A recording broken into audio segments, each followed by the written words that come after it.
যে আওয়ামী লীগ ফিরবে, বিএনপি বিরোধী রাজনীতি বলে যে একই মুদ্রার এপিটোপিট, এটা হচ্ছে বিএনপি বিরোধী রাজনীতি এবং এটা স্টাবলিশ করে দিয়েছে আওয়ামী লীগ। এটা এটা এস্টাবলিশ, এটা আসলে একটা ফ্যাসিস্ট সংস্কৃতি, রাজনীতির ফ্যাসিস্ট সংস্কৃতি। এই অপসংস্কৃতি থেকে আমাদের বেরিয়ে আসতে হবে। মিথ্যা অপবাদ বা গাদা ছুড়াছুড়ি। অনেকে বলেন বর্তমান বিএনপি আর প্রেসিডেন্ট জিয়ার বিএনপি বা খালেদা জিয়ার বিএনপির অনেক তফাৎ, আপনি কি মনে করেন? আমার বয়সের কারণে প্রেসিডেন্ট জিয়াউর রহমানের বিএনপি আমি দেখিনি। ম্যাডাম জিয়ার বিএনপি আমি দেখেছি। সেটা আমার আব্বুর বিএনপি ছিল। বিএনপি যারা গড়ে তুলেছেন তাদের মধ্যে আমার আব্বু একজন। বিএনপির ব্যাপারে এটা একটা আসলে গর্ব করে বলার মতো বিষয়, এটা করে বাপের দল না, যেটা আগে স্বৈরাচারী নেত্রীর ব্যাপারে বলা যেত এবং বলা হতো এবং তারা চাইতেও বলা হোক। এখানে কোনো ক্লেম নেই, এরকম আমাদের অনেকে সবার বাবাদের নেই, বাবারই গড়ে তুলেছিলেন এই দল এবং এখনও এটা ভাঙা গড়ার মধ্যে আছে। এবং ম্যাডাম জিয়ার যেটা আমি দেখেছি, সেই সময় প্রজ্ঞাবান রাজনীতিবিদ এবং যারা সবচেয়ে বেশি ত্যাগী ছিলেন, সবচেয়ে বেশি আউটস্পোকেন ছিলেন, তাদের বেশিরভাগকে আমরা হারিয়ে ফেলেছি। কিছু কট্টর জাতীয়তাবাদী প্র্যাকটিস ছিল তখনকার কিছু নেতাদের, যেমন আমার বাবা, তিনি সেই 20 বছর আগে বলেছিলেন যে বাংলাদেশের রাজনৈতিক কোনো দল আওয়ামী লীগ না। সেটা সেই 20 বছর আগে তিনি বিশাল জনসভাতে তার নেত্রীর সম্মুখে বলেছিলেন। এবং এই জিনিসটার এগুলো বলার কারণেই পরবর্তীতে তার 1/11-এর পর তার প্ল্যান্ড আক্রমণের শিকার হতে হয়, মিডিয়া অপের শিকার হতে হয়, তারপর মিথ্যা মামলার শিকার হতে হয়।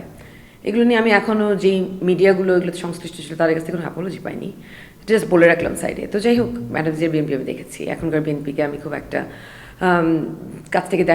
কাছ থেকে দেখিনি, বাট যতটুকু দূর থেকে দেখতে পাচ্ছি মনে হচ্ছে হাইকমান্ডের অবস্থানগুলো ভালো এবং যেই স্পিরিটটা হাইকমান্ড থেকে পাওয়া যাচ্ছে ভালো, তাদের কিছু ভিশন আছে, সেগুলো নিঃসন্দেহে ভূমিকা রাখছেন। যেটা আমি নিজে ফেস করেছি, দেখেছি হচ্ছে, তারা করছে, যেহেতু আমি সামনাসামনি দেখতে পেরেছি তাই বুঝছি। এবং আমার এলাকার কথা বলি, তো দেখা যাচ্ছে যে সেখানকার বিএনপি নেতারা খুব একটা কর্মী সংগঠনের মধ্যে মনোযোগী নন। তো কিংবা হচ্ছে যে হাইকমান্ড থেকে এটা আসলে যেই নির্দেশনাগুলো, আমার বাবাদের সময় যখন দলটাকে একদম শূন্য থেকে তুলে ধরা হলো, তখন যে সংগঠন ছিল, যে সাংগঠনিক ক্ষমতা ছিল যে নেতাদের মধ্যে, সেটা এখন মোটামুটিভাবে মানে আঞ্চলিকভাবে যে নেতাদের কাজ, এই কাজগুলো তাদের মধ্যে সেই ব্যর্থতাটা মোটামুটি পরিলক্ষিত হচ্ছে। বিএনপির প্রয়াত নেতাদের সন্তানরা এই দলের গুরুত্বপূর্ণ ভূমিকা রাখতে পারছেন না কেন? প্রথমত হচ্ছে যে বিরোধী দলগুলোর মধ্যে একটা কথা বলা হয় যে এখন আমরা এক ভাই এক বোন। আমার ভাইয়ের আপনি কথা বললে জানতে পারবেন যে ওর কখনো রাজনৈতিক বিষয়ে আগ্রহ নেই এবং সে মনে করে না সে সক্ষম, বা সে মনে করে না এইসব বিষয় সে অ্যাড্রেস করার মতন তার জ্ঞান আছে বা সেই সক্ষমতা তার আছে, সে মনে করে না। এখন যার কারণে সে এই ব্যাপারে কোনো ধরনের কোনো ইন্টারেস্ট দেখায়নি এখন পর্যন্ত। আর আমার মাঝে মাঝে আমার যেহেতু দেশে এসে আব্বুর পরিস্থিতিগুলো মোকাবেলা করতে হয়েছে, মিডিয়ার সম্মুখীন হতে হয়েছে, এখন আমি একটা ফাউন্ডেশনের মাধ্যমে এলাকার আব্বুর ইনস্টিটিউশনগুলোকে বাঁচানোর চেষ্টা করছি, যার কারণে আমার রাজনৈতিক কিছু বিষয়কে অ্যাড্রেস করা লাগে। তো তখন আমার আবার দেখা যায় যে সমালোচনা মানবো না, মানে অ্যাজ ইফ আমি এসে নেতৃত্ব দাবি করছি বা বলছি যে আমি জাতীয়তাবাদী দল করি, আমাকে তোমরা ভোট দাও। আমি এরকম কিছু না বলতেই আমার এই ধরনের কথা শুনতে হচ্ছে, মানে অতি উৎসাহী যারা আর কি মানে বাসের চেয়ে কঞ্চি বড় হয়ে আমার বিরোধিতা করার চেষ্টা করছে বিরোধী দল থেকে, বা আমার মানে জাতীয়তাবাদী দলের বা অন্তর্দলীয় কোন দলের কারণে এরকম হচ্ছে, যেখানে আমার বলতে হচ্ছে যে বাবা আমাকে ক্ষমা করো, আমি এখনও বলিনি যে আমি নমিনেশন চাই কোনো, বা দল করি কিছুই, আমি এখনও দলে কোনো পদও চাইনি। তার আগেই এটা শুধুমাত্র, এবং তাদের কথা হচ্ছে নেপোটিজম, আমি কিছু করে দেখাইতে পারিনি।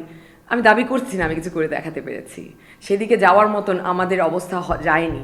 আমরা 15 বছর ধরে এই দেশের রাজনীতির জন্য মানে ব্যক্তিগতভাবে পারিবারিকভাবে যে অবদান বা যেই ত্যাগ স্বীকার করেছি, সেই ত্যাগের পর এই ধরনের জিনিস শুধুমাত্র রাজনৈতিক প্রতিহিংসার কারণে ফেস করাটা আমাদের জন্য মর্মান্তিক এবং মেনে নেওয়া কষ্টকর। তো আমাদের ত্যাগ, আমার বাবার ত্যাগ, এগুলো বা যেভাবে করে আমার বাবার মৃত্যুটাকে এস্টাবলিশ করা লাগলো, যুদ্ধ করা লাগলো, স্বৈরাচার আমলে এসে ফেস করা লাগলো, সেগুলো শুধু কথার খাতিরে প্রতিহিংসার জন্য কোন্দলের কারণে, প্রতিযোগিতার কারণে একেবারে ডিসমিস করে দিচ্ছে, কারণ নেপোটিজমে বিশ্বাস করি না। আর আমার কথা হচ্ছে আমি নিজেই আসলে নেপোটিজমে বিশ্বাস করি না। আমার কথা হচ্ছে যোগ্যতা থাকলে সে রাজনীতিবিদ হবে।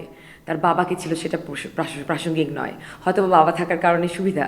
এখন কথা হচ্ছে কি, ইঞ্জিনিয়ারের ছেলে ইঞ্জিনিয়ার হতে সমস্যা নেই, ডাক্তারের ছেলে ডাক্তার হতেও সমস্যা নেই, রাজনীতিবিদের ছেলে রাজনীতিবিদ হতে সমস্যা, এটা বলা হচ্ছে।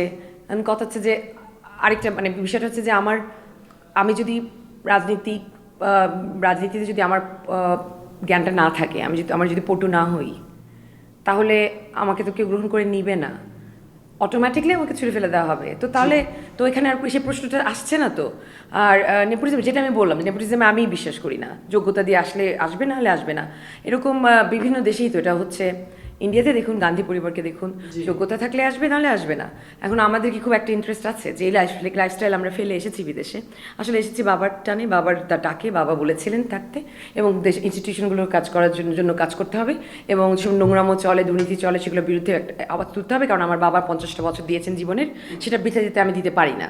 সেটা আমার দায়িত্ব, সেটা আমার কাছ থেকে কেউ ছিনিয়ে নিতে পারে না, এবং সেটাকে তারা যাই বলুক না কেন আমার কিছু আসে যায় না, এবং আমি আমার কাজ করে যাব। এবং এই ফ্যাসিস্ট যে সংস্কৃতিটা, যে মিথ্যা অপবাদ দেয়া, কিছু বলার আগেই এইভাবে করে তেড়ে ফুঁড়ে ওঠা, প্রতিহিংসা, এগুলো থেকে আমাদের বেরিয়ে আসতেই হবে। সেটার জন্য আমি কাজ করবই করব। সেটা আসলে রাজনীতিবিদ হিসেবে করতে হবে এমন কোনো কথা নেই। সমাজ সংস্কার করা আমাদের প্রত্যেকের দায়িত্ব। নাগরিক হিসাবে আমাদের প্রত্যেকের দায়িত্ব আমাদের বুঝে নিতে হবে। বর্তমান বিএনপি কি সত্যি ভারতের অনুগত, বা ভারতের সঙ্গে কোনো গোপন সমঝোতা হয়েছে কিনা? সেটা আমার জানার কথা নয়, এবং আমি এটা মনে করি না। কারণ জাতীয়তম জিয়া একজন আনকম্প্রোমাইজিং নেতৃত্ব ছিলেন, এবং আমার বাবা একজন আনকম্প্রোমাইজিং নেতা ছিলেন, এবং সেটার ভিত হচ্ছে কম্প্রোমাইজ নয়। বিএনপির ভিত হচ্ছে no compromise on the issue of nationalism. So আমি এটা বিশ্বাস করি না যে এখানে কোনো বৈরী দেশের সাথে মানে বিএনপির কোনো আঘাত করে থাকতে পারে। এবং আমি এখানে যে আমি যেন আঙুল তুলব না কোনো দেশের প্রতি, বাট বিভিন্ন দেশের বিভিন্ন রাজনৈতিক পলিসি থাকে, এবং সেটার কারণে তারা হয়তোবা এখন কোনো একটা স্ট্যান্স নিচ্ছে যেটা হয়তোবা দূরদর্শী নয়, এবং এই মুহূর্তে আমরা তাদেরকে বৈরী মনে করছি। ভবিষ্যতে তাদের সাথে বন্ধুত্ব স্থাপনা সম্ভব, এবং আমি বিশ্বাস করি যে সঠিক পলিসি বাস্তবায়নের মাধ্যমে দলগুলো সেই উদ্যোগ নেবে, ইনক্লুডিং জাতীয়তাবাদী দল। অনেকে বলেন বিএনপি ক্ষমতায় এলে ভবিষ্যতে আওয়ামী লীগ সহজেই রাজনীতিতে ফিরবে। এরকম একটা কথা চালু করে দেওয়া হয়েছে যে আওয়ামী লীগ ফিরবে, বিএনপি বিরোধী রাজনীতি বলে যে একই মুদ্রার এপিটোপিট। এটা হচ্ছে বিএনপি বিরোধী রাজনীতি, এবং এটা এস্টাবলিশ করে দিয়েছে আওয়ামী লীগ। এটা আসলে একটা ফ্যাসিস্ট সংস্কৃতি, রাজনীতির ফ্যাসিস্ট সংস্কৃতি। এই অপসংস্কৃতি থেকে আমাদের বেরিয়ে আসতে হবে। মিথ্যা অপবাদ বা গাদা ছুড়াছুড়ি। অভ্যুত্থানের পর থেকেই ছাত্রদের সঙ্গে বিএনপির একটা দূরত্ব চলছে, এটার কারণ কি বলে মনে করেন? এখন ছাত্র বলতে কাদের বোঝাচ্ছেন? বিএনপির তো একটা বড় উইং আছে, ছাত্র দল। তো এখানে হয়তো বা স্পেসিফিক কিছু ছাত্র, বাট আমি আসলে রিসেন্টলি কিছু টকশো অবজার্ভ করলাম।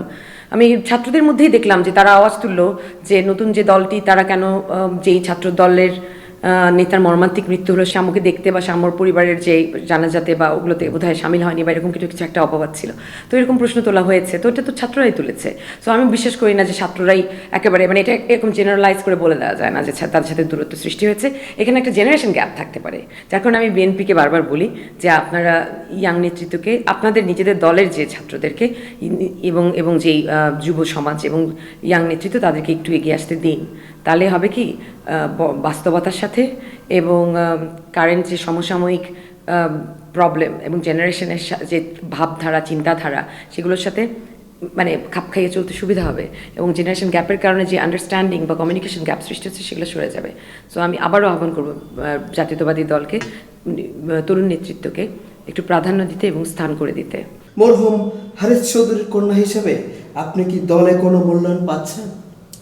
আসলে এটা তো মূল্যায়ন আর অমূল্যায়নের বিষয় না। এটা দলটা তো, আমি তো দলের কাছে যাইনি। আর এখানে আমাকে যারা সাহায্য করেন, আমার যারা খোঁজ খবর নেন, তারা তো আমার বাবার সহকর্মী, এবং তারা তো দলীয়, কারণ তিনি রাজনীতিবিদ ছিলেন। এখন আমাকে ধরে নেওয়া হয় জাতীয়তাবাদী দল ঘরানার, কারণ এটা আমার বাবা এটার এটার দলটার প্রতিষ্ঠাতাদের মধ্যে একজন, এবং আমি এখন চাইলেও এটা এখন আমার মনে হয় ধমনীর মধ্যে জেনেটিক্যালি আমি বিএনপি, তো অন্য কেউ আমাকে বিশ্বাসই করবে না, আর যদি বলি আমি বিএনপি না তাও বিশ্বাস করবে না। সো এটা আসলে এরকমই, বিএনপি একটা পরিবার, একটা বৃহত্তর পরিবার হিসেবে, এটা কোনো রাজনীতির প্র্যাকটিসের মধ্যে আমি নেই। এই দলের কাছে দলটাকে ভালোবাসি, সেরকম অন্যান্য দলগুলো এগিয়ে আসুক চাই, একটা সুন্দর গণতান্ত্রিক সমাজ প্রতিষ্ঠা হোক এবং প্রতিটি দলই সুষ্ঠু রাজনীতির প্রতি প্র্যাকটিস করুক। জি।